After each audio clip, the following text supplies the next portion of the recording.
Bem-aventurados os que ouvem a palavra de Deus e aguardam. Veredas religiosas, caríssimos fiéis, podemos nos assentar? A Santa Missa de hoje, desse terceiro domingo da Quaresma, preparação para a Páscoa, tempo oficial de penitência da Santa Igreja, São Paulo nos fala para andar no amor. Andai no amor como Cristo nos amou e se entregou por nós a Deus como oferenda, como sacrifício. Aquele que ama se sacrifica pelo amado. Quem ama a Deus deve se sacrificar por Deus. Quem ama o esposo, que ama a sua esposa, no sacrifício está o amor verdadeiro, não apenas de palavras, mas de obras. Assim, devemos realizar certas ações se queremos amar verdadeiramente a nosso Senhor Jesus Cristo e deixar de realizar outras que o ofendem. O tempo da Quaresma, tempo de conversão, é tempo para nos livrarmos de certos pecados. Conseguimos alcançar a perseverança na graça de Deus. Isso é o que todos devem ter em meta: perseverar, viver de modo constante em união com nosso Senhor Jesus Cristo. A inconstância não é comum. A inconstância denota um grave problema. Doenças espirituais. Uma falta de fé, uma falta de vontade, uma falta de amor, pois há uma falta de sacrifício na vida do inconstante. Tempo da Quaresma, tempo então de buscarmos essa conversão. Nosso Senhor, Ele, no Evangelho, curou um homem que era mudo, expulsou um demônio que lhe provocava a mudez. Essa mudez, no qual aquele homem padecia, ela tem para nós dois significados principais: a mudez espiritual e uma ainda pior, uma mudez sacramental. Mudez espiritual tem sido muito comum no mundo católico, no Brasil católico de hoje. Muitos que professam ou se dizem católicos são como mudos, não rezam.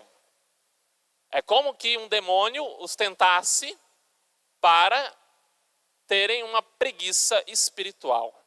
Então devo buscar, em primeiro lugar, o hábito da oração. E rezar é conversar com Deus. Além de não rezar, não se apresentam como católico ou não têm ações de católico, se tornando assim um cristão que ninguém conhece. Alguém que professa a fé em Cristo, nosso Senhor é o Senhor da sua vida, mas ninguém sabe. Então sim, devemos rezar e devemos buscar também difundir, na medida do possível, a obra de nosso Senhor Jesus Cristo. Todos nós somos discípulos de nosso Senhor. O discípulo obedece o seu mestre e busca propagar a sua palavra. Então devo conhecer a palavra de Cristo, conhecer os seus ensinamentos e, me santificando, divulgar isso para todo mundo. A segunda mudez, que é ainda pior, é a mudez sacramental. Quantos caem na tentação de ter uma certa vergonha ou uma preguiça em se confessar? É verdade, a igreja pede uma confissão ao menos uma vez a cada ano, mas não seria absurdo dizer que se confessar uma vez por ano é muito pouco. Talvez uma pessoa que morasse em grande dificuldade, os padres antigamente, os missionários, que tinham grande dificuldade e acesso ao povo, buscavam, após a Páscoa e o tempo da Quaresma, sair em missão para confessar toda a sua diocese, todas as capelas e fiéis de sua paróquia. Quantos iam em missão, talvez pelas florestas, para ali conseguir que ao menos uma vez a cada ano todos pudessem se confessar. Mas, no momento em que vivemos, é possível a confissão todo mês, talvez semanal. É possível, sempre há padres dispostos a atender. Porém, o O demônio sempre irá tentar aqueles que estão receosos de se confessarem. Primeiro pelo medo. Vão achar que os pecados que cometeram, o padre nunca ouviu. Então, ficará escandalizado. Segundo pela preguiça, eu tenho que ir à igreja, eu tenho que estar na fila de confissão, né? Uma certa vergonha, as pessoas vão ver que eu estou confessando. Pois ficai sabendo, os padres têm o hábito de se confessar, geralmente toda semana, ou de 15 em 15 dias. Então nem nós nos confessamos, o próprio Papa também se confessa. Faz parte do buscar a perfeição se confessar, reconhecer que erra, reconhecer que peca, reconhecer que não é perfeito, que está ainda longe no caminho da santidade. Para se confessar, devo fazer o meu exame de consciência, chegando ao confessionário, pedir a benção ao padre, dizer quantos dias que faz desde a minha última confissão, ou meses, talvez anos. E então, tendo preparado um exame de consciência, dizer os pecados que cometeu, esperar a absolvição do sacerdote, depois cumprir a penitência. É algo muito simples, mas o efeito na alma é grandioso. Uma pessoa que se confessa desafiou o mundo, desafiou o demônio e desafiou sua própria carne, querendo se salvar. Porque a verdade é que uma pessoa que não luta, que não se sacrifica por nosso Senhor, dificilmente vai alcançar a santidade e a salvação. Nosso Senhor disse no Evangelho: um reino dividido contra si mesmo não pode subsistir. Quando nosso Senhor curou aquele homem, os judeus, aqueles que estavam e viram aquele milagre, disseram: é por Beelzebu, príncipe dos demônios, que ele expulsa o demônio daquele homem. O que é um absurdo. Nosso Senhor mesmo os refuta, dizendo: como pode Satanás estar contra, como pode os demônios estarem contra os próprios demônios? Se fosse assim, o mundo, os demônios não subsistiriam, mas pelo contrário, estão numa busca constante para nos destruir. Essa é a verdade. Nós temos inimigos. Em primeiro lugar, os demônios são os nossos inimigos. E essa inimizade durará até o fim dos tempos. Porque os demônios, eles são alimentados pelo ódio. Nós que buscamos a Cristo, pelo amor. Os demônios odeiam, em primeiro lugar, o fato de não serem Deus. O que é um absurdo, alguém querer ser Deus, mas os demônios quiseram. E não vão mudar de ideia. Uma vez que eles sabem, interessante que os demônios são inteligentes, mas não são sábios. Eles são inteligentes, eles conhecem, eles sabem como derrubar uma pessoa no pecado, mas não têm sabedoria, pois a sabedoria vem de Deus. Eles sabem que nunca serão como Deus, que é um fato, são anjos. E uma vez que não serão como Deus, se odeiam, e odeiam toda a obra divina. Então nosso Senhor fala que Satanás é homicida desde o princípio. Os demônios querem fazer com que nós soframos e percamos o céu. Então temos um inimigo a combater. Combateremos o demônio vivendo a fé em sua totalidade, em sua unidade. Algumas pessoas se perguntam: por que é que apenas a igreja está correta? Por que a igreja se apresenta como o único caminho de salvação? Por que não pode haver vários caminhos ou várias igrejas distintas com várias profissões de fé? Porque se assim fosse, a palavra de Cristo estaria dividida.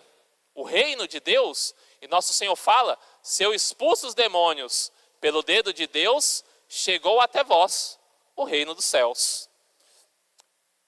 Não é possível que estejam, na verdade, duas igrejas, onde uma professa a divindade de nosso Senhor Jesus Cristo e outra não. Não tem como nosso Senhor, naquela igreja, estar correto, professando que Jesus não é Deus, e aqui está também correto professando que Jesus é Deus. Então a doutrina de Nosso Senhor, o seu ensinamento, ele possui uma verdade. A fé, ela possui então essa união, uma união da doutrina que nos leva à santidade. E digo que apenas a doutrina da Santa Igreja Católica é que pode levar um homem à santidade. As outras religiões irão propor inúmeros métodos, ou irão propor que o homem pode se salvar sem uma mudança de vida, basta a fé. Mas a verdade é que, para ser santo, tem que ser católico, tem que frequentar os sacramentos, tem que buscar uma vida de união com Cristo. Ser santo, nos dias atuais, está sendo cada vez mais difícil. Sobretudo por conta de 3 pecados principais. Primeiramente, o pecado da impureza. Depois, o pecado da imoralidade. E por fim, a avareza. São Paulo diz claramente: ficai sabendo, entendendo bem, que nenhum impuro, nenhum imoral ou nenhum avarento, que tudo isso é idolatria, terá o reino de Deus por herança.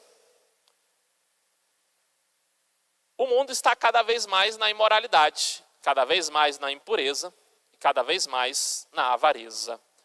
É como que tudo aquilo que se tem visto pela internet, ou grande parte do que se tem propagado pelo mundo, está sendo conduzido pelo pecado. O demônio cada vez mais tem suscitado pessoas para conduzir os fiéis para longe de Deus. Cada dia que passa somos influenciados por pessoas que não estão buscando o reino dos céus. E por que isso é importante?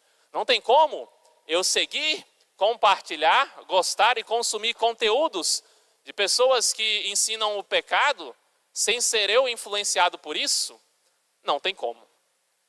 Nós somos influenciados, essa é a verdade. O ser humano, ele aprende por imitação.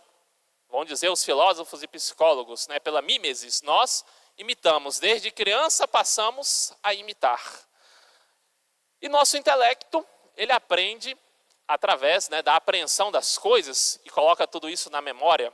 Se eu encho a minha memória de coisas que não me levam ao reino dos céus, eu estou como aquele homem que Nosso Senhor disse no Evangelho, que lutando contra o pecado, tendo vencido, ele abre as portas da sua casa para o demônio. E o demônio chama outros 7, a invade, e seu estado fica pior do que antes. Então, na vida espiritual, não podemos dialogar com o pecado. E quantos têm tido como ídolos pessoas que não seguem a fé? Quantos têm conhecido mais a vida de um cantor, de um jogador de futebol, talvez de um artista, do que a vida dos santos? A pessoa sabe a escalação inteira do seu time de futebol. Se eu perguntar quem é o santo do seu dia de nascimento, a pessoa não sabe. Então temos que nos dedicar cada vez mais a uma vida religiosa. E o mundo, que é movido pela impureza, pela avareza e pela imoralidade, trabalha com um marketing, não da fé, mas do pecado. São Paulo diz: não sejais, portanto, seus companheiros. Outrora éramos trevas, agora somos luz no Senhor. Então temos que sim, viver uma vida cristã, mas com obras. Ouvir a palavra de Deus e a pôr em prática. Não basta apenas ouvir, não basta apenas buscar a religião, se isso não me muda, se isso não influencia em nada a minha vida. E Nosso Senhor, no Evangelho, ele fala de 7 demônios que tornam o estado da pessoa que recai no pecado por não vigiar pior do que antes.